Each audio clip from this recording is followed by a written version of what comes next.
Sherry, we actually lost you. Are you muted? Sherry, are you there?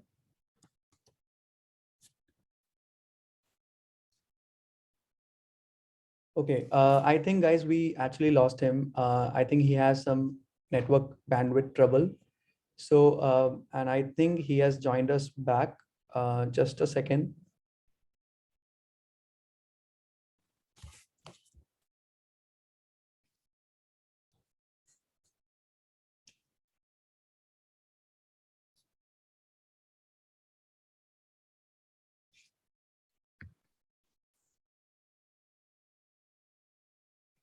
Okay, no problem. Like once he connects with his, okay, he's here. Yeah, hello, Yeah, hello. Sherry, we lost you in between. Yeah, yeah. It's very it's in the middle of the summit, so that's why I was Okay, trying in the call again. okay, So as I was saying, without taking much of our time, so I was able to get all this information from him. But just so you know again, he gives you all what you need, but you also need to put in your own effort in order to have what you want. Some people will get into this career maybe because they think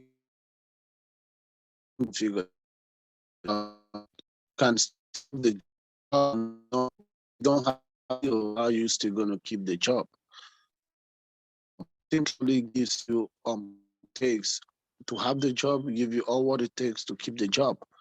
So I was able to follow his instructions. Even now, as somebody who had a job, who has a job, I'm still following his instructions. I still need help from him. I'm still working with him.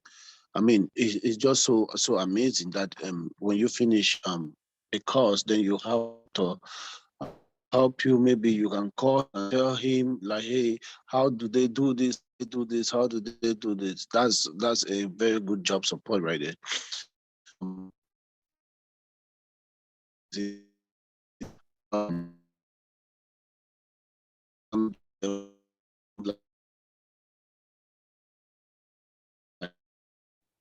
okay. Sherry, thank you so much. For actually sharing your experience with everyone. Actually, your voice is breaking in between because of bad network, but that is, I think, people were able to understand what you're actually trying to communicate with them. So just to give you a quick summary, like what Sherry would like to wanted to say, like he actually worked very hard for 4 to 5 months, and if you won't believe, he actually left his job in the last 1 month and really worked hard in order to make sure that he gets the job. And fortunately, when the day when he told me, I was very surprised that he actually got the job. So it is actually a good journey which he had.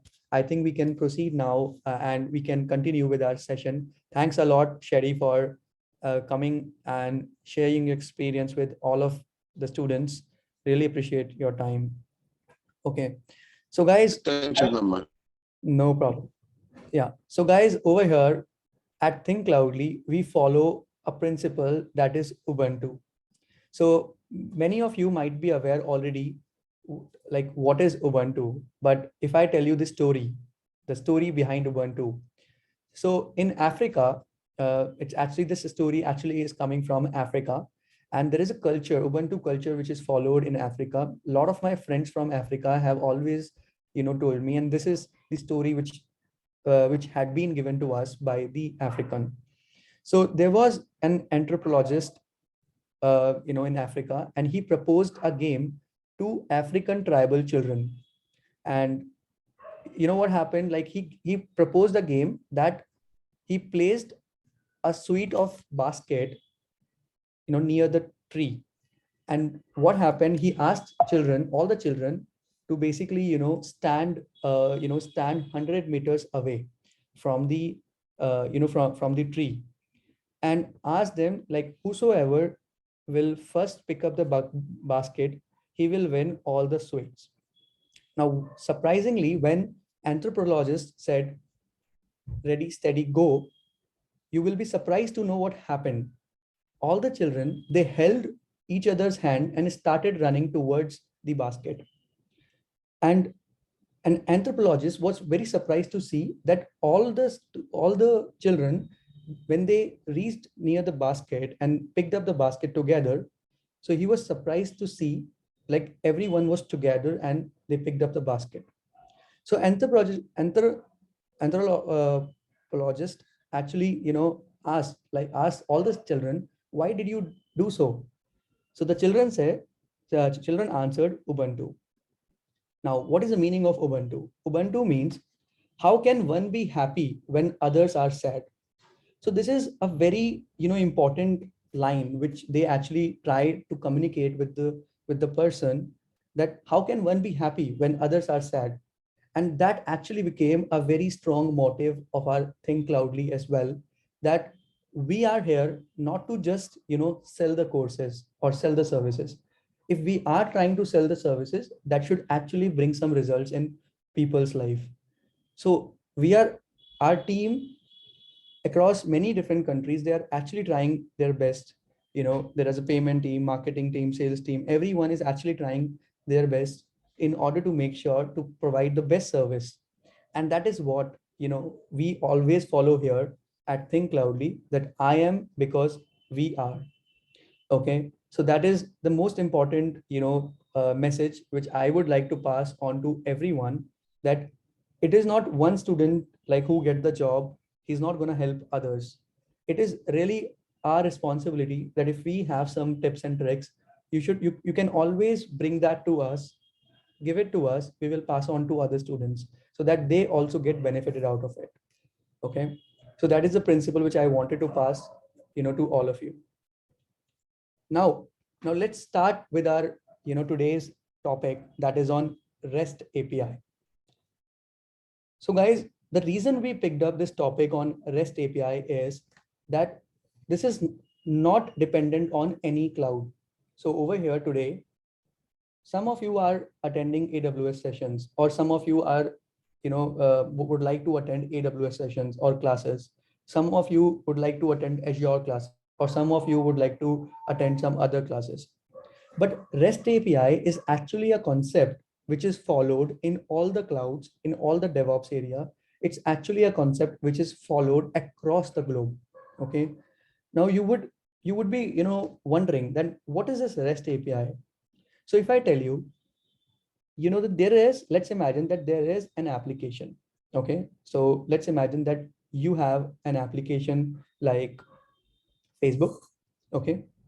When you have a Facebook application has one user interface. Okay. User interface, which means this is the interface by which every one of you can use Facebook. So in our cell phone, we can download an application, or on a Google Chrome, we can open an application that is Facebook, and we can click on some buttons. We can type something in the text box. We can see some images. So that is user interface, an interface which is made for users. Okay. Now, this user interface can only be used by humans. So if there are humans, so those humans can actually use this user interface. But now the humans can use this Facebook with the help of UI. But what about, there are third-party applications? There are applications which also would like to integrate with Facebook. Okay. So there are some applications which also would like to integrate with Facebook.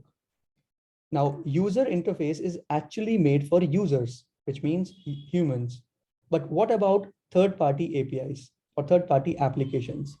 So if there are multiple applications, how these applications can interact with Facebook? Because applications are non-living. Those are not humans, right? So these applications are actually non-living. So how will these applications will interact with Facebook, or will use Facebook service, or Facebook as an application?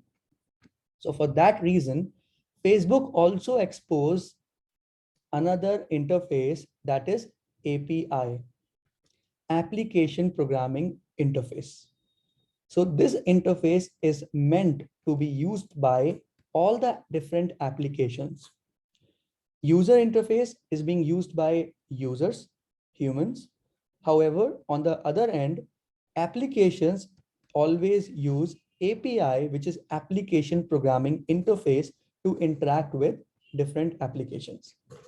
Now, now I hope you understand that if there are two applications, let's imagine that there are two applications. This is app 1 and this is application 2. Okay. Now, when application 1 and application 2 would like to communicate with each other, so they need the API. Okay. Application programming interface. This application programming interface belongs to this application, so that application 1 can communicate with application 2 via API. API is the application programming interface, which enables the communication between two applications.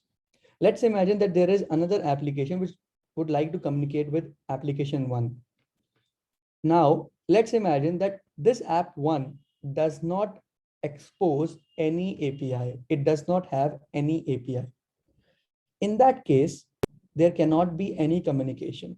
There cannot be any communication. But if this application has API, application programming interface, then app 0 can communicate with app 1. So API integration is certainly very important, because applications cannot talk to each other. Now, before we actually jump on to the real concept or the technology, let's first go through the, the examples. So these examples are going to help you to understand what I am trying to communicate with all of you. Let's imagine these are users. Okay, so these are users, and I hope every one of you has, might have, placed the order on Amazon. Like Amazon is is an e-commerce website where you can, buy, clothes, electronic items, a lot of different, commodities you can buy on Amazon. But when you try to check out, when you proceed to check out, what happens? It basically, Amazon collects your information like your credit card details. It, captures your expiry time. Okay. It captures your OTP, one-time password. And then it basically communicate with other applications such as PayPal, and PayPal deducts the money from your account.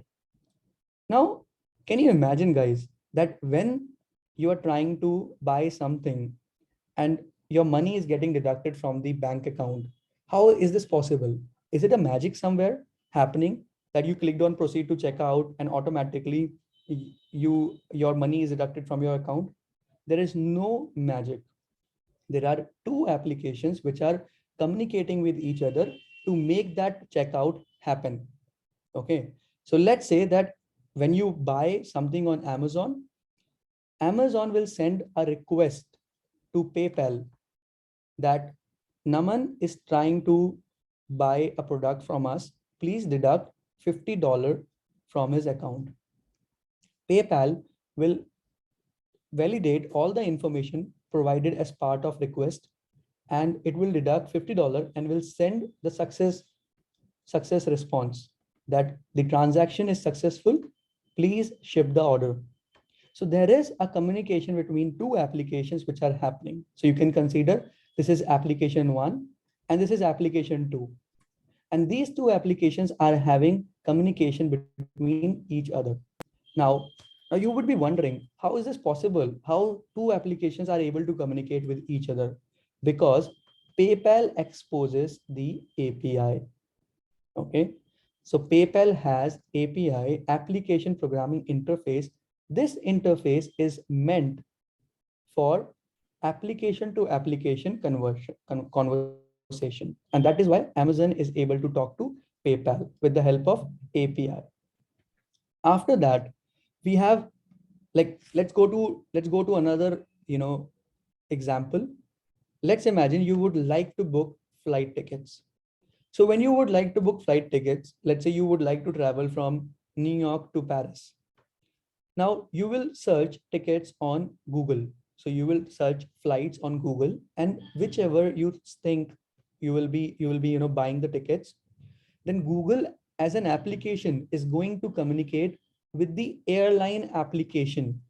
So airline will also have its own application. So Ethiopian Airlines or United Airlines or Air France, Air India, all these are different companies, different organizations, and each and every organization has their own application. So Google will communicate that Naman is trying to book a flight from London to Paris at this time, and here's the booking details. So there is a communication between application to application, so that you know flight tickets can be booked. And how it is possible? It is possible because Ethiopian Airlines application exposes API. So with the help of API, Google is able to communicate with the Ethiopian Airlines. There is no magic which is happening around the globe. It is API which is actually making things possible within few clicks, few seconds.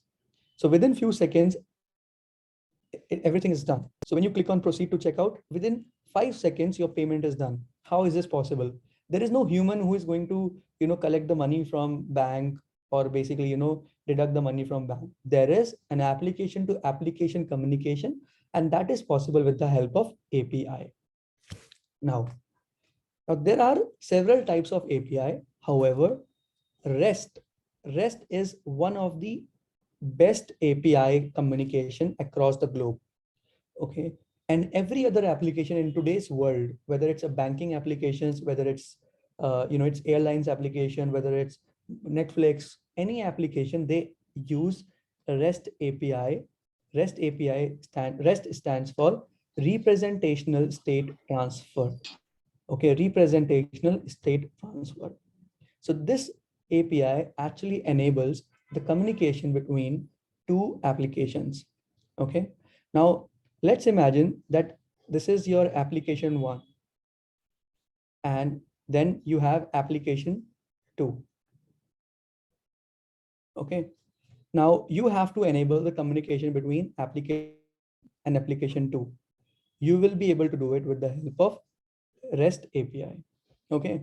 Now, what do we actually need? So these are the requirements so that a request can basically go. So these are the requirements, and there will be a response which will be sent back. Okay. So over here, first of all, you need the HTTP URL. Okay. URL is Uniform Resource Locator, which means this is the address of the application, destination application. So you need a destination application address. So this is the address. Okay. This is the address of the application 2. After that, you have to send some details, okay, in the request. So when you are trying to send a request, you have to send the details. Like if you are making a payment, then you have to send credit card information. You have to send other information about user. So you will be sending in the body. So there will be a body which will contain all the information about credit card, about different different information which needs to be sent to application 2. And after that, we have HTTP methods. This is very important. Now, it is very difficult for application 2 to understand what is the purpose of this request, what application 1 is trying to do.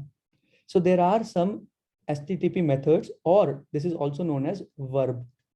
So this specify what this application 1 is trying to do. So this is, you can say, this is actually is the intention, what application 1 would like to do with application 2. Okay. Yes.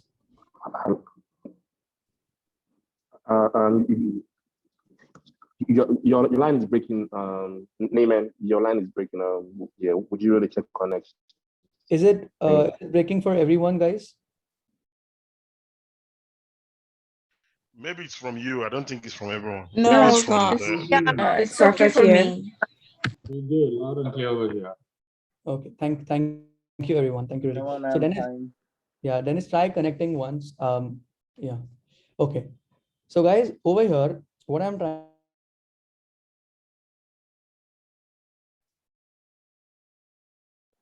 No one, we cannot hear you.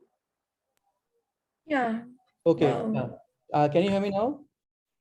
Yeah. yeah, now we can hear you. Okay. Okay. Thank you. Over here, guys, what I'm trying to say is application one is trying to communicate with application two. What are the requirements? We are discussing about the requirements, that what are the requirements for this application communication. Now let's imagine that there is a person one, a human one, and person two. When person one is requesting person two, let's say that you are trying to buy some groceries, okay, in the store. So person one will basically pass some message or a request to store owner that I would like to buy this thing, I would like to buy that. So this is kind of a communication we are trying to have between applications. So application one would like to have the communication with application two, and there is a request, because application is application. It is not intelligent like human. Humans are more intelligent than software. So these are two different software which are trying to communicate. So in the request, this request has to be very proper so that application two can understand. Now humans can understand by making some actions or by passing some message, but application one and application two can communicate with the help of proper request. And these are the requirements for the request. What are the requirements? First is url. Url means link of second application. Link, just like you have google.com, facebook.com, those are the links. So you have to give the address. Url is the address of second application. So then that is why application one will be able to send the request. Then we have HTTP body. Body specify what is going to be there in the request. So it is going to contain, the credit card information. When, let's say, Amazon is trying to communicate with PayPal. So Amazon will send credit card information of user. It will send the amount to be deducted. It will send user information as well. So all this part of all that will be part of HTTP body. Okay. So body will contain actual message. And method specify what action need to be performed. Let's say there are various methods, but there are primarily four methods: get, post, put, delete. Let's say if you choose delete, what will happen? That information from application tool will be deleted. But Amazon is not trying to delete anything. It is trying to make the transaction. It is trying to deduct the money. So for that, you will use post. Post is actually used to tell application 2 that you have to perform that certain action. Get. Get is used, let's say if application 1 is trying to get some information from application 2. So you will choose keyword get. And put, let's say that you would like to update something. Let's say there are some entries. Let's say you would like to schedule your flight tickets, reschedule your flight tickets. So you are trying to update the timing or date and time. So you are trying to update something. So get is to retrieve some data. Post is for making transactions. Put is used for updating something. And delete is used to delete some data on application 2. So on behalf of these verbs, application 2 can understand the intention of app 1, that what is application 1 trying to say. So whatever request you pass, that will have all these information, the address, because see there are so many applications in the world. So address is important. Otherwise, how application 1 will know that this is the application 2? There are so many applications. So you have to specify the address. Now body will contain actual matter. It will contain information, and method will tell what is the intention of request, whether it has to be deleted, like data needs to be deleted, or application 1 is trying to retrieve some data, or it is trying to update something, or it is trying to make some transaction. So these are the methods which are used accordingly. Now you can see over here a diagram. So here in the diagram, you can see this is the application 1, which is trying to talk to application 2. So you can say this is the client application and this is the web server. Now when application 1 is trying to make the request, so what we need HTTP method, which is the intention, whether it should be get, post, put, delete. Then we have HTTP URL. HTTP URL will tell the address. Body will contain the matter, and authorization token. This is really important, guys. Authorization token is like your password. Application 1 is talking to application 2. Now, every application cannot have access to application 2. So there will be a special token by which that request will be authorized, and then only the response will be sent back. Now, when the response is sent back, if the transaction is successful, there will be a success message that transaction is successful. If transaction is failed, if request is failed, then it will say failed, request failed. Okay, so there will be an important message which will be sent in the response. There is one more thing, which is status code. Status code means that it basically helps the receiver over here, the application 1, it basically receive a status code. On that basis, it is able to identify whether the request was successful or was failed. So if the status code is 200 in IT, 200 status code means that the request is successful. So if application 1 is receiving after transaction, if application 1 is receiving status code 200, it means transaction was successful. If the status code was 400, it means application 1 will understand. If the request was 400, then it understands, okay, it understands that the request over here in body there was some problem. So there are various status code which you can read online, and that will be really good. Okay, so this is it, guys, from REST concept. And I would like to over here I would like to talk about IT career guidance. And here I would like to tell you, like, what should be your path to success. Whether you are attending any course, let's say you are attending AWS, or you will go through Azure or Google Cloud, whichever cloud you basically prefer. So your path should be to attend one of the cloud. So over here we have mentioned AWS Solution Architect. However, it can be Azure or it can be Google Cloud. So it can be any cloud, but very first step to get into IT, if you are coming from non-IT background, it is to learn the cloud technology. Because if you learn the cloud technology, that will actually give you a very good idea about the IT infrastructure, which does not need any coding language. Okay, it does not. If you have coding language, if you know coding language, that is good for you. If you do not know, then it is good that if you start learning AWS Solution Architect or Azure or Google Cloud, which does not need any coding experience. So that is why cloud is considered to be the easiest entry point in IT. After that, once you complete the course on cloud, then you can start looking out for the job. After cloud course, you can apply for 3 roles: cloud architect, cloud admin, and cloud engineer. So these are the 3 roles you can apply after finishing your course on cloud. Once you finish your course, and if you're still interested to learn more, then you should go and start learning Terraform. Terraform is the infrastructure automation. Now, there is a Netflix. Every day we use Netflix. What happens?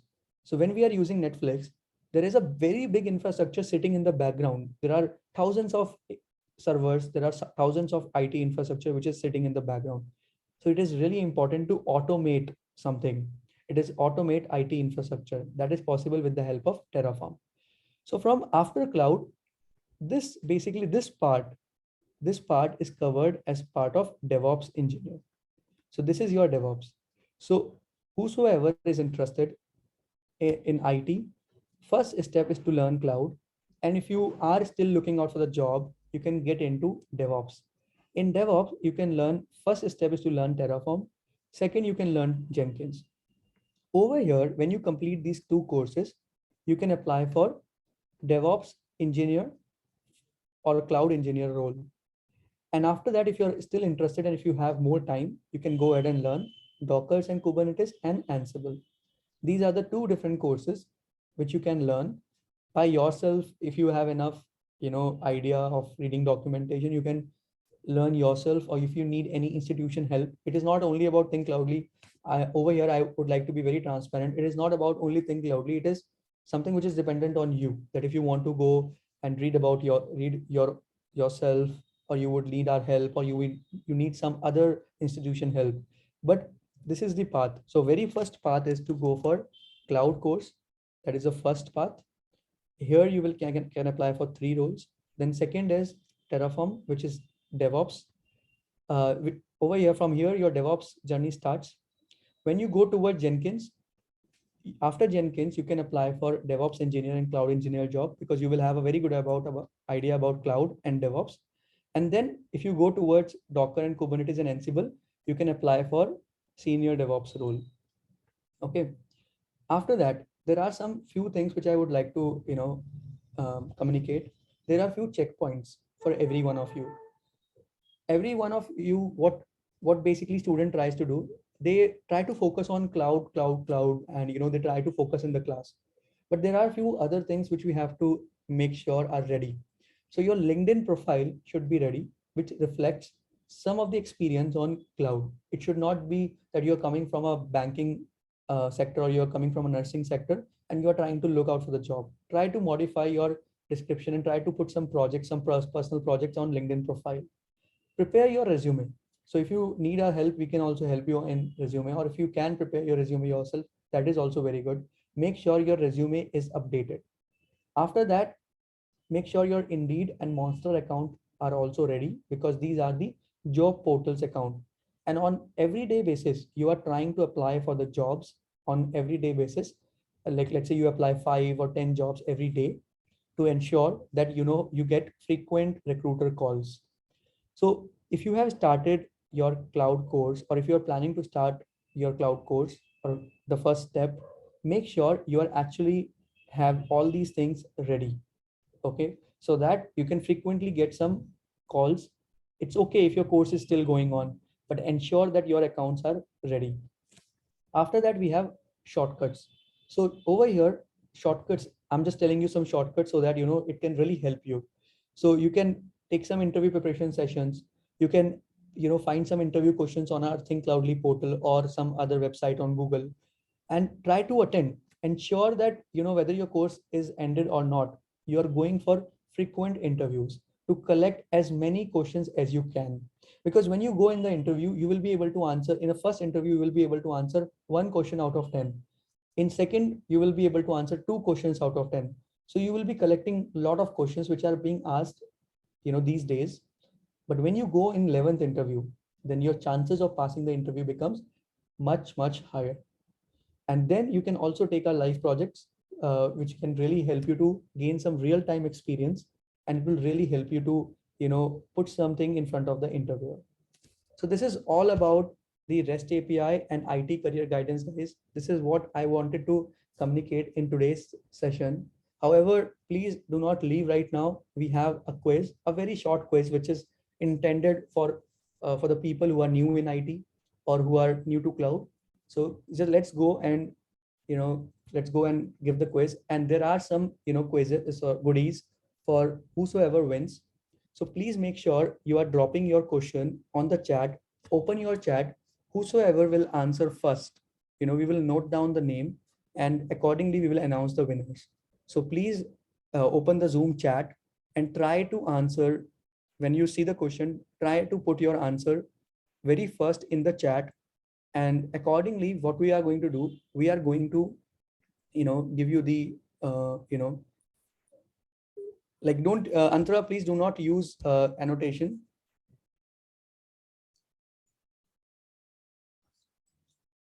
Yeah, so Antara, please do not use all these annotations.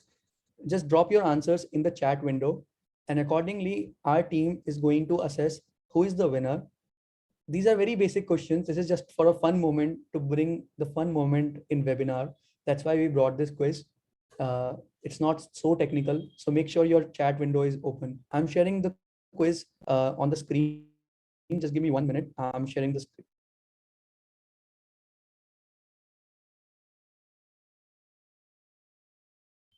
So you can respond. When you're responding on the chat, ensure you are sending the question number and A, B, C, D, whatever you want to click.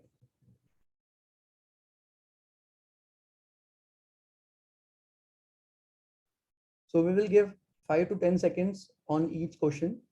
Be ready, guys.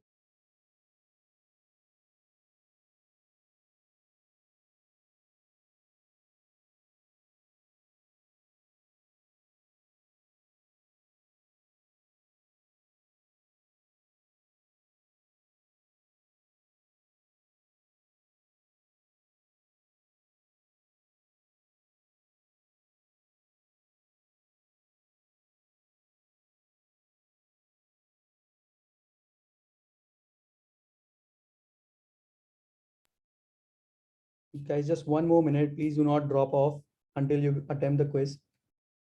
So we have 3 goodies for 3 lucky winners. So please be here just for 1 more minute.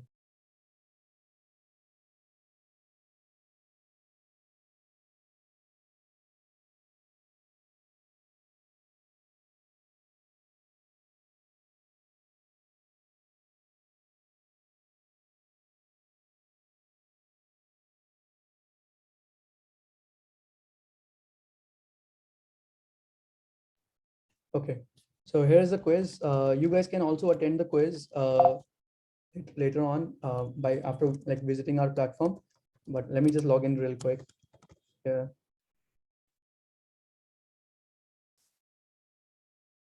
Okay. So very first question is, what is cloud computing? So you can just go through quickly each and every question and tell me the answer.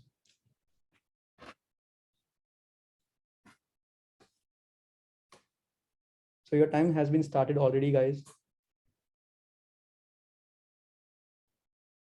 Everyone, please quickly. 10 more seconds.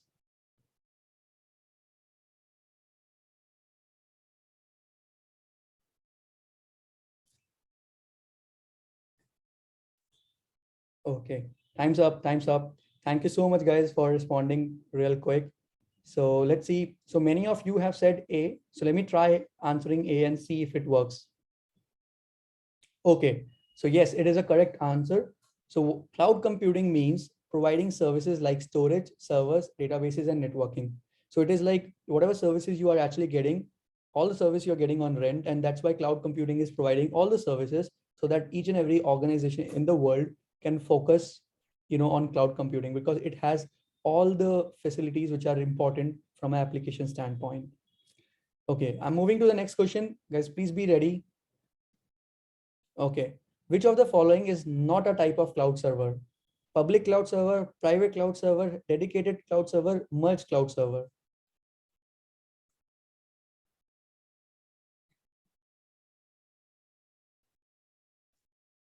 Anyone else, guys?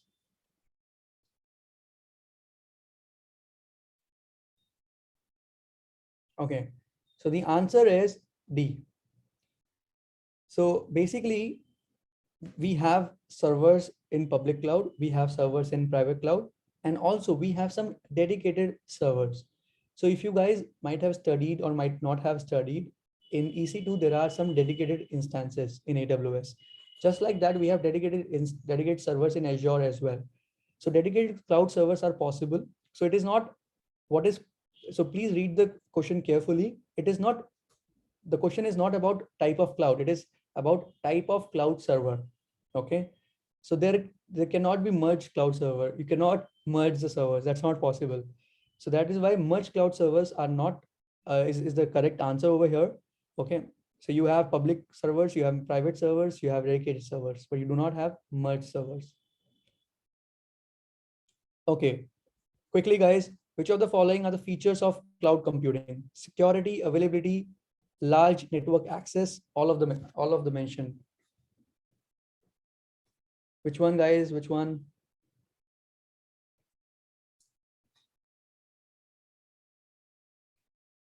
Okay, so I think everyone.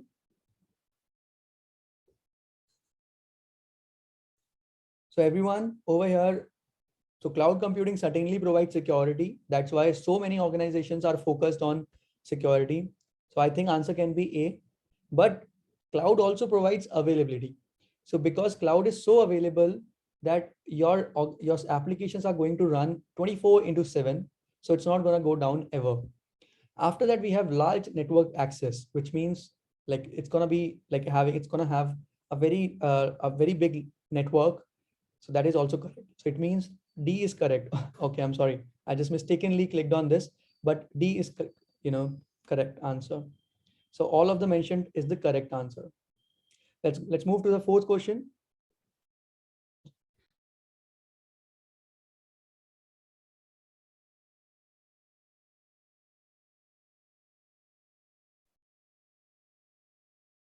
Okay.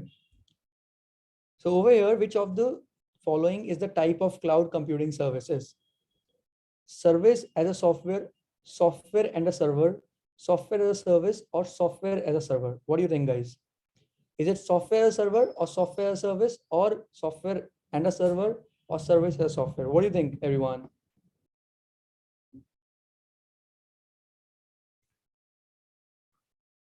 So the answer is third, that is software as a service. So the answer is third, that is software as a service. You might have studied platform as a service, software as a service, and infrastructure as a service. So every time you look at this word SaaS, that is always software as a service. Okay. Right now there is some problem over here in the quiz from the backend, so it will say wrong answer, but it is actually the correct answer. So this, the the audience, the participants who have answered third, you guys are right. Okay, so we are on the last question. Which of the following choices isn't a cloud computing category? Platform as a service or networking as a service? What do you think that which of the following is not a cloud computing category? So 10 more seconds, everyone.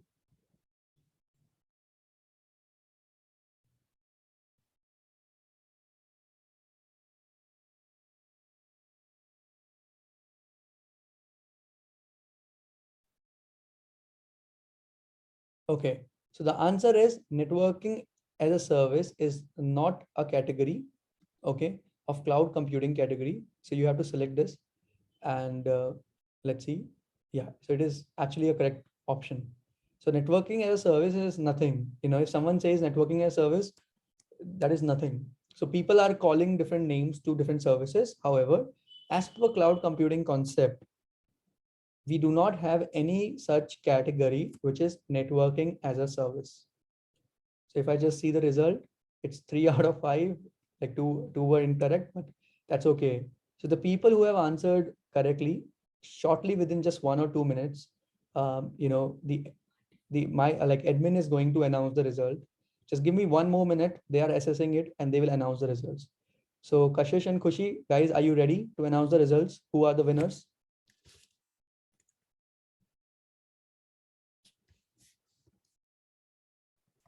Naman, just give us 1 minute. We are Sure. in progress. No problem.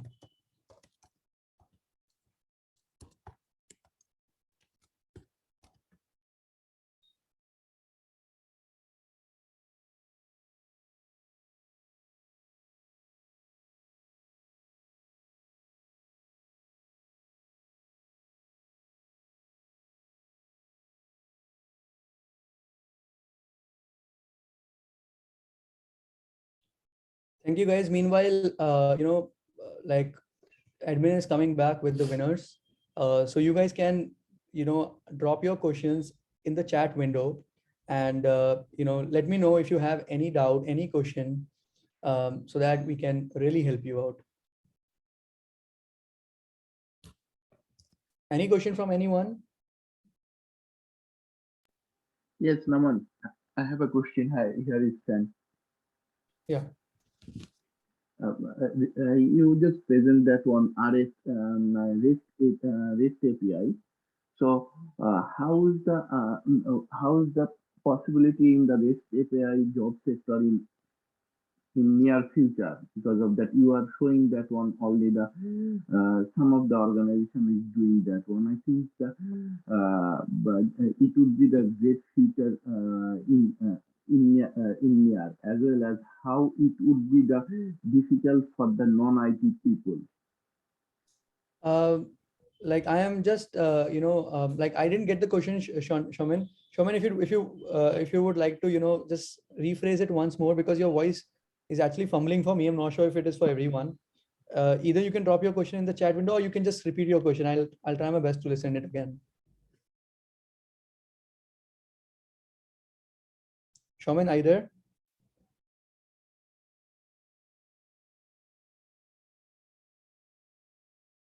Shauman, can you hear me? Okay, Shauman actually dropped off. So guys, anyone else who has the question? Anyone? Alex, Chinonso, Antara, Deckard, thanks everyone for joining today, by the way. But any question is welcome. And I would like to, Shauman, I'll speak to you. I think there is some problem with your, Naman, can you hear me now? Yes, I can hear you now. Yes, it's clear. Naman, my question is the REST API. What is the future of the REST API as a career, as well as the how difficult it is for the non-IT people? You get my question? Yes. So Shauman, REST API is just one concept of entire IT. It's just one concept. You cannot have the career on REST API. It is just one concept which is important from an interview perspective. Okay. So so you are basically focusing on cloud. When you are learning cloud, there is possibility that interviewer is going to ask you a question on REST API. Let's imagine if interviewer asks you, how will you integrate two different applications? So you will respond that with the help of REST API, we can integrate two different applications. Okay, I got it. Now I can understand. Thank you for Naman. Thank you so much, Shauman. So here are the winners. Baljinder, congratulations. You are the first winner. So Thank you. Congratulations. I think Vimy, Vimy, are you there with us? So Vimy, Yes, congratulations. I am. Thank you. Congratulations. Really, it was really quick. I was looking at the chat window. Thanks a lot for giving the prompt answers. And Kola, I think you are here, my friend. So congratulations. Yeah. So thanks a lot for giving so prompt answer and making it very interactive. So I know like the quiz was only of 4 or 5 questions, but it really went well. Thanks everyone for joining. If you have any question, just let me know or let us know. We can wait here for few more minutes. Otherwise we can drop off. And please remember to pass the feedback to us if you really want these sessions to be conducted every week or every bi-weekly. So please pass on your feedback to us so that we can conduct sessions in future as well and we can improve.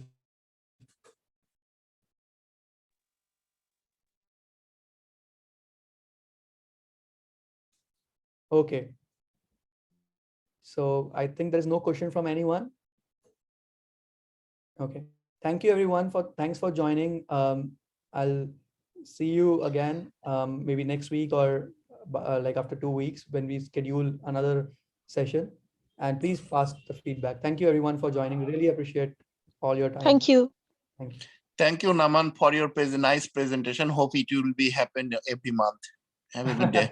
Yeah, sure. And Vimy and Baljinder and Kola, please drop your home address in the chat, in the Zoom chat, so that we can deliver the goodies. So you can drop your home address, or you can drop your home address on my WhatsApp so that we can take it forward. Okay, Naman, thank you. Thank you. Vimy, please, you also send it. Yeah, Kola, please. Everybody have a great new month, okay? Sorry? I say have a great new month. Yeah, sure. Have a happy May. Thank you, everyone. Have a good start. Okay. See you guys later. Bye. Thank you.